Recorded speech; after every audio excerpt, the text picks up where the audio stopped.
नमस्कार, मैं हूं शिवांगी और आप देख रहे हैं परफेक्ट 24 न्यूज। वक्त है देश की कुछ बड़ी खबरों का। बीजेपी के संपर्क वाले दावे पर बोले शिवपाल सिंह यादव, मैं सपा छोड़कर कहीं नहीं जा रहा। उत्तर प्रदेश में जारी सियासी उठापटक के बीच यूपी बीजेपी ज्वाइनिंग कमेटी के चेयरमैन डॉक्टर लक्ष्मीकांत वाजपेयी ने दावा किया है कि शिवपाल सिंह यादव भाजपा के संपर्क में है।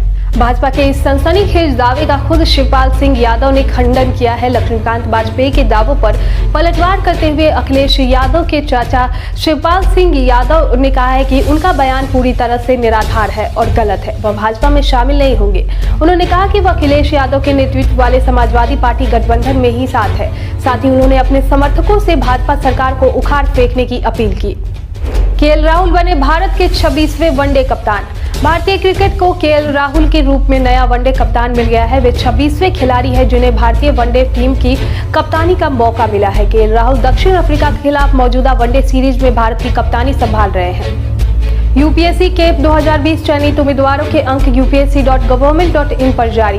यूपीएससी ने यूपीएससी केप 2020 परीक्षा में चयनित उम्मीदवारों के अंक जारी कर दिए हैं। चयनित उम्मीदवारों की सूची उनके अंकों के साथ यूपीएससी की आधारित वेबसाइट upsc.government.in पर उपलब्ध है। आप वहां से जाकर चेक कर सकते हैं। कांग्रेस की पोस्टर गर्ल प्रियंका मौर्य थाम सकती है बीजेपी का दामन, टिकट न मिलने से है नाराज। उत्तर प्रदेश में नेताओं का पाला बदलने का सिलसिला लगातार जारी है। मंत्री से लेकर विधायक तक लगातार खेमा बदल रहे हैं। इसी क्रम में कांग्रेस की पोस्टर गर्ल प्रियंका मौर्य ने भी भाजपा में शामिल होने की अटकलें हैं। विधानसभा चुनाव का टिकट मिलने से प्रियंका मौर्य बेहद नाराज है। उन्होंने पार्टी पर कई गंभीर आरोप भी लगाए हैं। कोरोना से मृतक के परिवारों को मुआवजा न दिए जाने पर सुप्रीम कोर्ट ने राज्य को लगाई फटकार। सुप्रीम कोर्ट ने आदेश दिया था कि कोरोना से हुई मौत के मामले में सभी परिवार को कम से कम 50,000 रुपए का मुआवजा दिया जाएगा। साथ ही साथ बच्चों के लिए खास योजना लाई जाए। उनके आंकड़े और दूसरी जानकारी सभी राज्य सरकार वेबसाइट पर अपलोड करे। आज हुई सुनवाई में पाया गया कि ज्यादातर सरकारें सुप्रीम कोर्ट के आदेश को ठीक से लागू नहीं कर रहे। इसीलिए आज अदालत ने आंध्र प्रदेश और बिहार के चीफ सेक्रेटरी को तलब किया और जमकर फटकार लगाई। उत्तराखंड में क्या हो रहा है? त्रिवेंद्र सिंह रावत नहीं लड़ना चाहते विधानसभा चुनाव, जेपी नड्डा को खत लिखकर बताई वजह। उत्तराखंड विधानसभा चुनाव में पहले भाजपा से जुड़ी एक बड़ी खबर सामने आई है। उत्तराखंड के पूर्व मुख्यमंत्री और भाजपा के दिग्गज नेता त्रिवेंद्र सिंह रावत ने विधानसभा चुनाव न लड़ने की इच्छा जाहिर की है। त्रिवेंद्र सिंह रावत ने भाजपा के राष्ट्रीय अध्यक्ष जेपी नड्डा को पत्र लिखकर इस बार विधानसभा चुनाव नहीं लड़ने की इच्छा जाहिर की है। फिलहाल त्रिवेंद्र सिंह रावत डोईवाला सीट से विधायक है और वह इस सीट से 3 बार प्रतिनिधित्व भी कर चुके हैं। Share market update. सेंसेक्स 656 अंक टूटा, 18,000 के नीचे बंद हुई निफ्टी।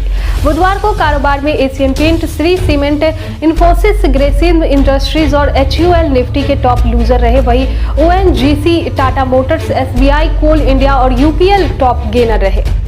यूपी और पंजाब चुनाव के बीच राजस्थान में क्यों हो रहा कब्रिस्तान और शमशान की चर्चा। राजस्थान में गहलोत सरकार मुस्लिम तुष्टीकरण के आरोपों में घिर गई है। दरअसल गहलोत सरकार ने अल्पसंख्यकों कल्याण के लिए 100 करोड़ के कोष का गठन किया है। 98.5 करोड़ मंजूर भी कर दिए गए हैं। बीजेपी का आरोप है कि मदरसे और कब्रिस्तान बनाकर सरकार मुस्लिम वोट बैंक को रिझाने की कोशिश कर रही है। बीजेपी का कहना है कि सरकार कब्रिस्तान बना रही है तो फिर शमशान क्यों नहीं बना रही।